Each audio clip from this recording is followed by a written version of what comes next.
اعوذ باللہ من الشیطان اللعین الرجیم بسم اللہ الرحمن الرحیم السلام علیکم یا علی مدد۔ مومنین و مومنات کی خدمت میں بے انتہا مجرب ترین وظیفہ عمل لے کر آئے ہیں ابا عبداللہ الحسین علیہ السلام کی بارگاہ سے۔ اس وظیفے عمل کو مومنین نے خصوصی طور پر بدھ سے لے کر جمعہ وینسڈے ٹو فرائیڈے 3 days آپ نے اس عمل خاص کو لگاتار کرنا ہے۔ یہ اس قدر مجرب ترین وظیفہ عمل ہے کہ خداوند متعال اس وظیفہ عمل کے صدقے میں اگر آپ کسی بڑی سے بڑی مصیبت و پریشانی کا بھی شکار ہوں تو وہ آپ کی مصیبت و پریشانی ٹل جائے گی۔ جس مقصد، جس حاجت، جس مراد کے لیے بھی اس عمل خاص کو 3 دن تک لگاتار کیا جائے، خداوند متعال آپ کا وہ ہر مقصد، وہ ہر حاجت آپ کو عطا کر دے گا۔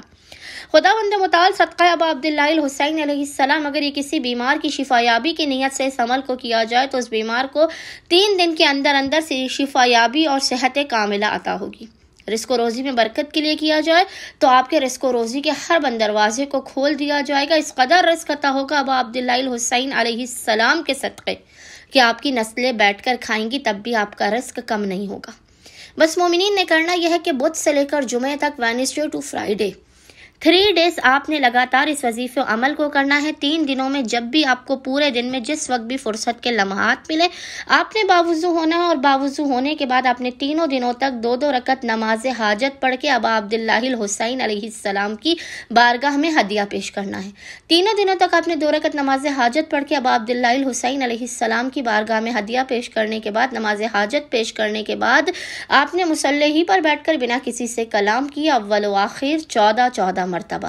14 ٹائمز درود کے درمیان میں 41 ٹائمز، یاد رکھیے گا 41 ٹائمز 41 مرتبہ 41 ٹائمز 41 مرتبہ آپ نے سورہ الحمد کی تلاوت کرنی ہے۔ تینوں دنوں تک آپ نے 41 ٹائمز سورہ الحمد کی تلاوت کرنے کے بعد اس کا ہدیہ ابا عبداللہ الحسین علیہ السلام کی بارگاہ میں پیش کرنے کے بعد خداوند متعال کو حق ابا عبداللہ الحسین علیہ السلام کا واسطہ دے کر اپنی حاجات کو طلب کرنا ہے، بلاؤں مصیبتوں پریشانیوں کے خاتمے کی دعا کرنی ہے۔ انشاءاللہ تعالی مومنین کو صدقہ حسین ابن علی ان کی ہر حاجت عطا کر دی جائے گی، ہر قسم کی بلاؤں مصیبتوں اور پریشانیوں کا خاتمہ بھی ہوگا۔ اللہم صلی علی محمد و آل محمد وعجل فرجہم اجمعین۔